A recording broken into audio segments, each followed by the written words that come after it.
مجتہد کی شرائط کتنی ہیں؟ 8 کون کون سی؟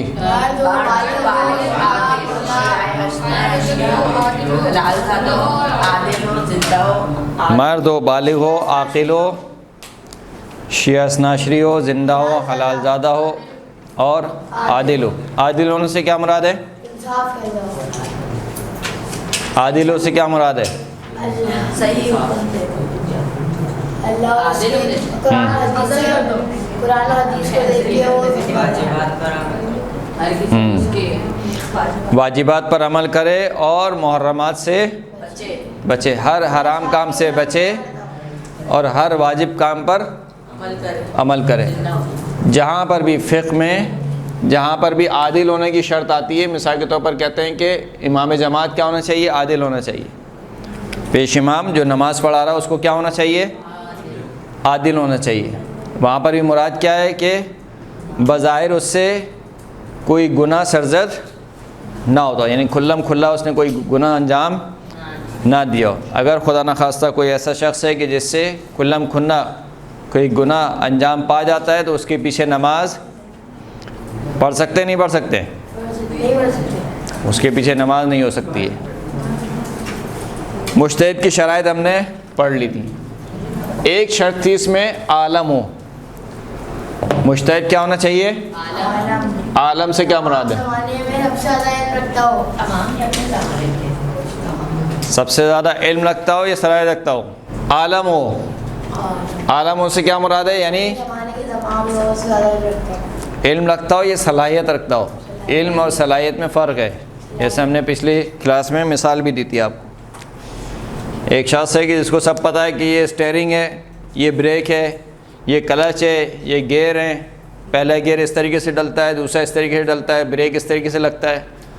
علم ہے اس کو، لیکن کیا علم کے باوجود وہ گاڑی چلا لے گا؟ بلکہ اس کے اندر کیا ہونا چاہیے؟ علم کے ساتھ ساتھ کیا ہونا چاہیے؟ صلاحیت ہونی چاہیے۔ تو جو قرآن اور حدیث ان کو سمجھنے کی سب سے زیادہ جو صلاحیت رکھتا ہے، جو سب سے زیادہ صلاحیت رکھتا ہے کہ مسائل کو نکال سکے، کس سے نکالے گا مسائل کو؟ قرآن اور حدیث سے۔ دو چیزیں جن سے مسائل کیا کرتے ہیں؟ نکالے جاتے ہیں۔ قرآن اور حدیث سے مسائل کو نکالنے کی جس میں سب سے زیادہ صلاحیت ہو، ایسا شخص کیا کہلاتا ہے؟ عالم کہلاتا ہے۔ اسی صلاحیت کو اجتہاد بھی کہتے ہیں۔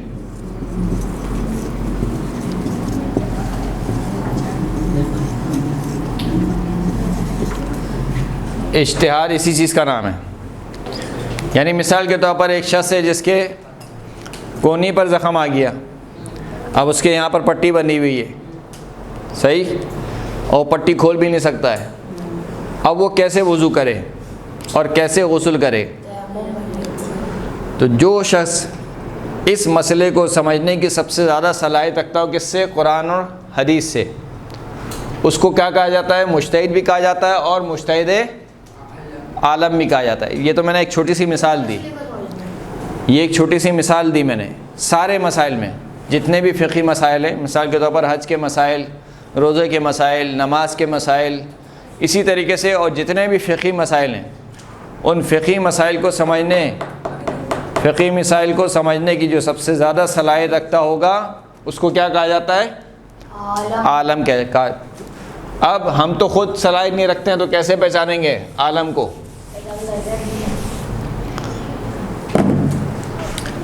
عالم کی پہچان کے کتنے طریقے ہیں؟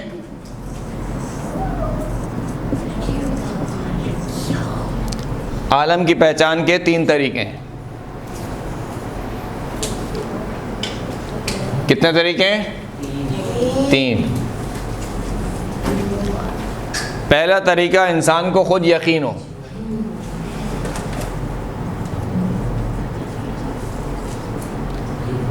مجھے مثال کے طور پر یقین ہے کہ جو فلاں مجتہد ہے وہ سب سے زیادہ علم رکھتا ہے، سب سے زیادہ اس کے پاس صلاحیت ہے احکامات کو سمجھنے کی، تو خود یقین ہو انسان کو۔ جب انسان کو خود یقین ہو جائے گا تو اپنے یقین پر عمل کرے گا اور اسی کی تقلید کرے گا۔ دوسرا طریقہ یہ ہے 2 عادل اور عالم،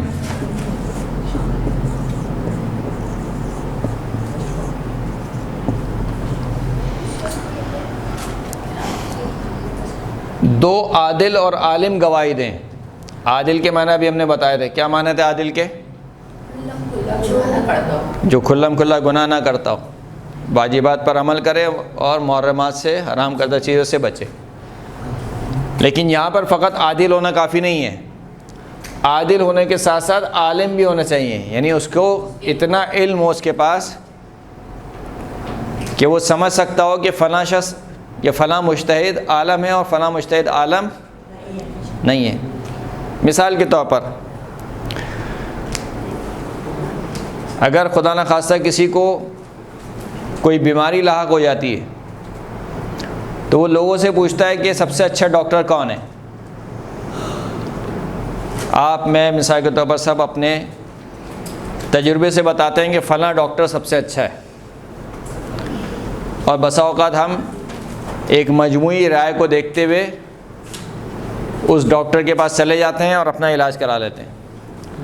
لیکن اگر کوئی بہت ہی خطرناک بیماری ہو، لیکن بسا اوقات ایسا ہوتا ہے مثال کے طور پر خدا نخواستہ کسی کو کینسر ہو جائے یا کوئی اور خطرناک بیماری ہو جائے، تو پھر وہ عام لوگوں سے نہیں پوچھتا ہے کہ کون سا ڈاکٹر اچھا ہے، بلکہ وہ مختلف ڈاکٹروں سے پوچھتا ہے کہ کون سا ڈاکٹر سب سے اچھا ہے۔ تو یہ جو ڈاکٹر ہے یہ خود عالم ہے، یعنی یہ خود جانتا ہے کہ اس مسئلے کا علاج کس کے پاس سب سے اچھا ہے۔ تو یہاں پر فقط عادل یعنی عام افراد کافی نہیں ہے، بلکہ ایسے جو کہ خود ڈاکٹر ہوں یعنی خود عالم ہوں، وہ یہ بتلائیں کہ 2 عادل گواہی دیں کہ فلاں مجتہد جو ہے وہ کیا ہے؟ عالم ہے۔ یہ کون افراد ہوتے ہیں؟ یہ وہ افراد ہوتے ہیں جو تقریباً اجتہاد کے نزدیک ہوتے ہیں یا خود مجتہد ہوتے ہیں، یہ والے افراد، مثلا حوض علمیہ میں پڑھنے والے افراد، اور حوض علمیہ میں بھی ایک خاص عرصہ گزارنے والے افراد، یا یوں کہا جائے کہ حوض علمیہ کا جو سب سے آخری درس ہوتا ہے، یعنی جو سب سے آخری بیچ ہوتا ہے، اس کو کہا جاتا ہے درس خارج۔ درس خارج، درس خارج میں ایک مجتہد استاد ہوتا ہے، اس کے نیچے بیٹھنے والے افراد جو ہوتے ہیں وہ تقریباً سب میں سیکھ رہے ہوتے ہیں، اجتہاد کو سیکھ رہے ہوتے ہیں۔ تو درس خارج میں جو بیٹھنے والے افراد ہوتے ہیں اور کئی سال جنہوں نے درس خارج میں وقت گزارا ہو، وہ یہ بتا سکتے ہیں کہ کون عالم ہے اور کون عالم نہیں ہے، کیونکہ جو درس خارج میں بیٹھنے والے افراد ہوتے ہیں ایک تو وہ خود عالم ہوتے ہیں، خود اجتہاد کو سمجھتے ہیں کہ اجتہاد کیا چیز ہے، دوسرا وہ کسی ایک شخص کے درس خارج میں نہیں بیٹھتے، بلکہ وہ مختلف مراجع کے درس خارج میں بیٹھتے ہیں۔ تو اس سے ان کو اندازہ ہو جاتا ہے کہ کون مجتہد ہے جو سب سے زیادہ کیا ہے؟ عالم ہے۔ تو یہ 2 عادل افراد جو عادل ہونے کے ساتھ ساتھ کیا ہونے چاہیے؟ عالم ہونے چاہیے۔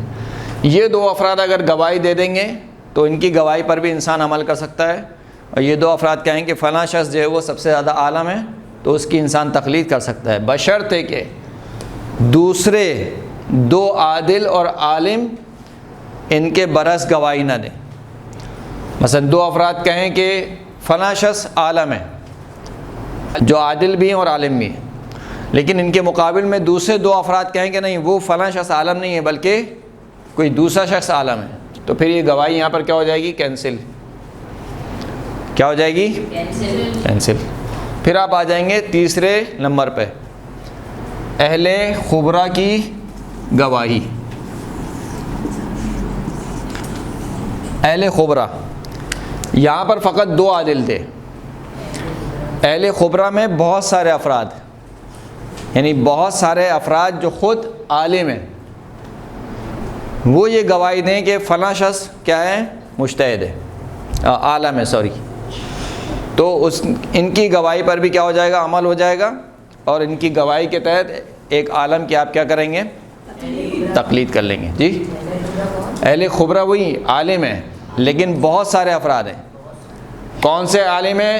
جو کہ تقریباً درس خارج میں بیٹھتے ہیں، یعنی یا تو خود مجتہد ہیں یا اجتہاد کے کیا ہیں؟ نزدیک ہیں.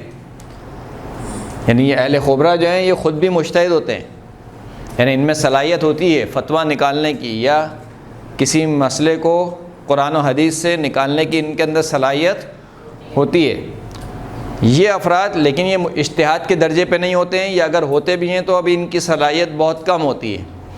یہ افراد، یہ اہل خبرہ کئی افراد یہ گواہی دیں کہ مثلا فلاں شخص جو ہے، فلاں مجتہد جو ہے وہ عالم ہے، تو ان کی گواہی پر بھی عمل کیا جائے گا، اور ان کی گواہی کے تحت آپ کسی عالم کو پہچان لیں گے اور اس کی تقلید کریں گے. بس عالم کی پہچان کے کتنے طریقے ہوئے؟ 3 طریقے. پہلا طریقہ انسان کو خود یقین ہو. دوسرا طریقہ 2 عادل عالم گواہی دیں بشرطے کہ دوسرے 2 عالم عادل ان کی مخالفت نہ کریں، تو ان کی گواہی قابل قبول ہوگی اور اس پر آپ عمل کریں گے. تیسرا طریقہ یہ کہ اہل خبرہ یعنی اہل علم کی ایک جماعت، بہت سارے اہل علم کے لوگ یہ گواہی دیں کہ فلاں مجتہد جو وہ عالم ہے، تو اس سے بھی عالم کی کیا ہو جائے گی؟ پہچان ہو جائے گی، اور اس سے آپ تقلید کریں گے کس کی؟ عالم کی. اچھا، ایک سوال کا جواب اگر کوئی بتا سکے، عالم کی تقلید کب ضروری ہوتی ہے؟ جب 2 مجتہد کے الگ الگ فتوے آتے ہیں، اور جو رہنے کا دینی مسئلے میں ہمیں جب آواز نہیں آیا. دینی مسئلے میں کوئی رکاوٹ احتیاط واجب کی بنا عالم کی تقلید، صحیح جواب دیا آپ نے. عالم کی تقلید اس وقت ہوتی ہے جب مراجع کے فتوے مختلف ہوں.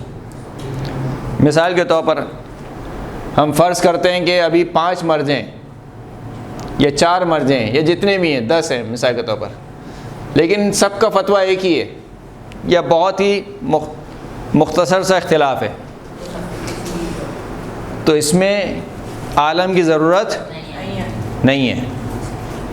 لیکن جہاں پر ہمیں معلوم ہو جائے کہ نہیں ان کے فتوے الگ الگ ہیں، اختلاف پایا جاتا ہے، تو پھر آپ کس کی پیروی کرتے ہیں؟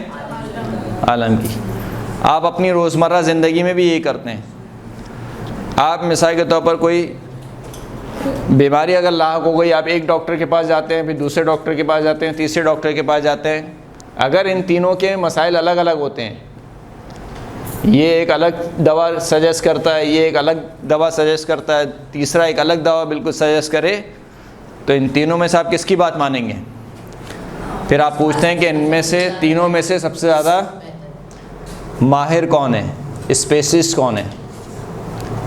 اسپیشلسٹ کی دوا آپ کھائیں گے اور مانیں گے. اب آ جائیے مجتہد کی رائے. مجتہد کی رائے کو کیا کہا جاتا ہے؟ مجتہد کی رائے کو کیا کہا جاتا ہے؟ فتویٰ.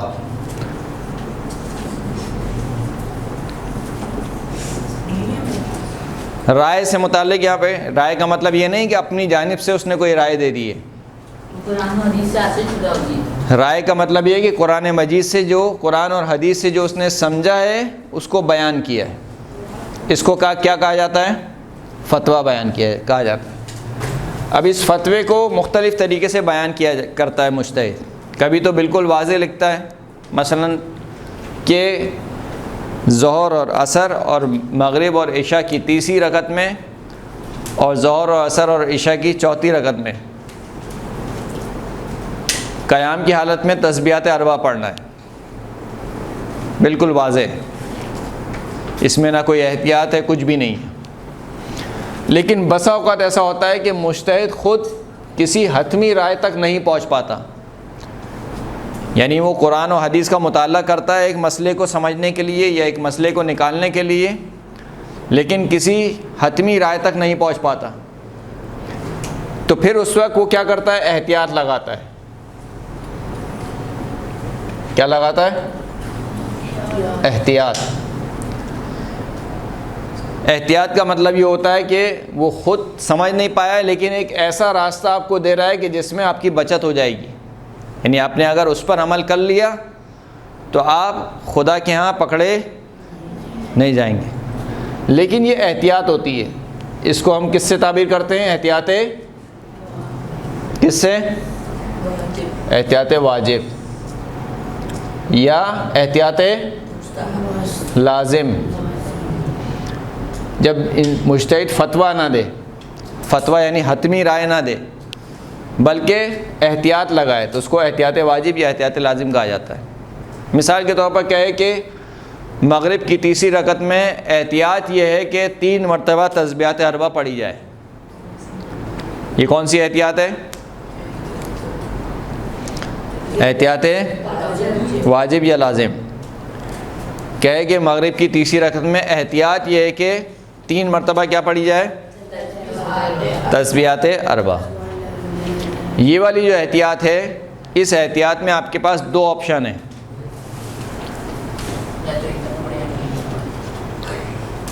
دو آپشن کون سے ہیں؟ پہلا آپشن یہ ہے کہ اسی احتیاط پر عمل کریں.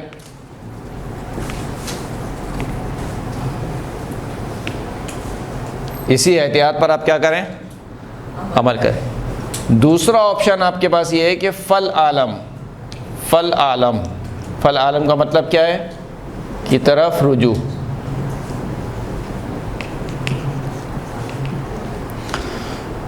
یعنی ابھی آپ جس کی تقلید کر رہے ہیں وہ تو عالم ہے، یعنی سب سے زیادہ علم رکھنے والا ہے، سب سے زیادہ سمجھنے والا ہے. لیکن ایک اس کے دوسرے نمبر کا بھی تو ہوگا نا، جو اس سے کم درجے کا عالم ہوگا. تو اس احتیاط میں آپ فل عالم کی طرف رجوع کر سکتے ہیں اگر اس نے کوئی فتویٰ دیا ہے. مثلا آغا سستانی نے کہا کہ مغرب کی تیسری رکعت میں احتیاط یہ ہے کہ 3 مرتبہ تسبیحات اربع پڑھی جائے. اور فل عالم مثال کے طور پر آغا خراسانی نے، وحید خراسانی نے، یا آغا شبیری زنجانی نے، یا کسی بھی جو فل عالم ہے، انہوں نے کہا کہ مغرب کی تیسری رکعت میں 1 مرتبہ تسبیحات اربع پڑھنا کافی ہے.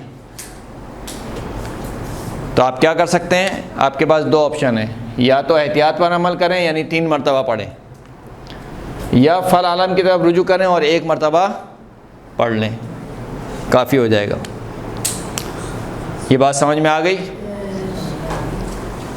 نہیں آئی؟